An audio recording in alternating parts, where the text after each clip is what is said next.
you're talking about trusting Edgar and Edgar's contribution, and Edgar's from Venezuela? Yes, South yes, America, he's yeah. from Venezuela. And in the film he speaks English, French, German, Spanish, Arabic, which he learned phonetically. Yes. And this ties in with this idea of Carlos being this kind of international man of mystery, and a globe. And in a way, kind of, I see him as a harbinger of globalization, and he's kind of one of the first ones to kind of have international networks, which wasn't multinational. And again, this takes us back to in many of your films, from Boarding Gate to Vep to Clean. This idea that the international boundaries are kind of dissolving, or, yes, or yes. is that only for the rich, or what? No, of course not. Well, I'm trying to do it in a more low-key way than Carlos, but it's. I think that no, it's you know, you read about globalization, you hear about it on the news. It's something that is actually happening.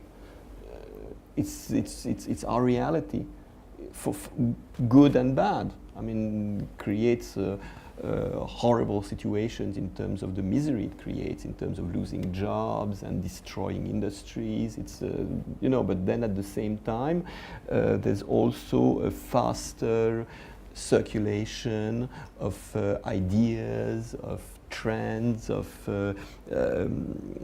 people. You become closer in terms of your experience to individuals living in completely different cultures, and it's something that is not that represented in cinema, because.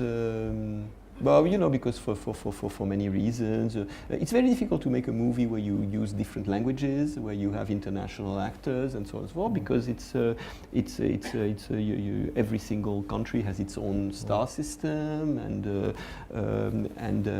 usually the financing is built on that star system. Specifically in France,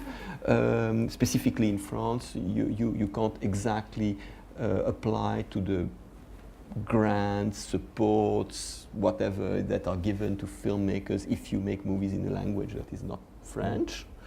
So you know, it's so there are very bad reasons why people don't deal with the globalization of societies, even if everyone knows that it's one of the most fascinating, the most relevant, the most topical subjects in terms of today's societies. And when you say, well, yeah, globalization is about rich people, well, no, not at all. We're not talking about jet setting. We're talking about we're talking about work. We're talking about jobs. We're talking about, you know, just people whose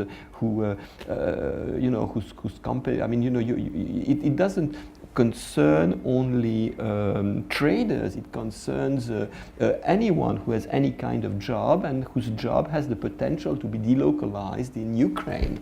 Or where, you know, or in Brazil or wherever, and who ultimately will make who will have a better pay, and or maybe will only be able to survive and support his family if he culturally accept the notion of going abroad and working abroad, because that's where his job is going. So it's this can be discussed also in many different ways. Also because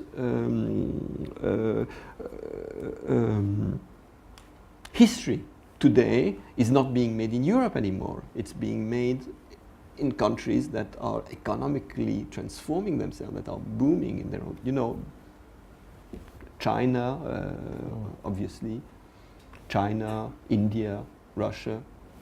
Those countries are changing. They are transforming in such profound ways. So that's where the 21st century is happening. So what should we do? What should we do in Europe? Should we? Well, we can at least have we can at least watch, understand, and try to have some kind of dialogue. You know, so that's one of the dimensions of globalization, and that's how movies can help. I mean, they can be involved in the process in their own modest way.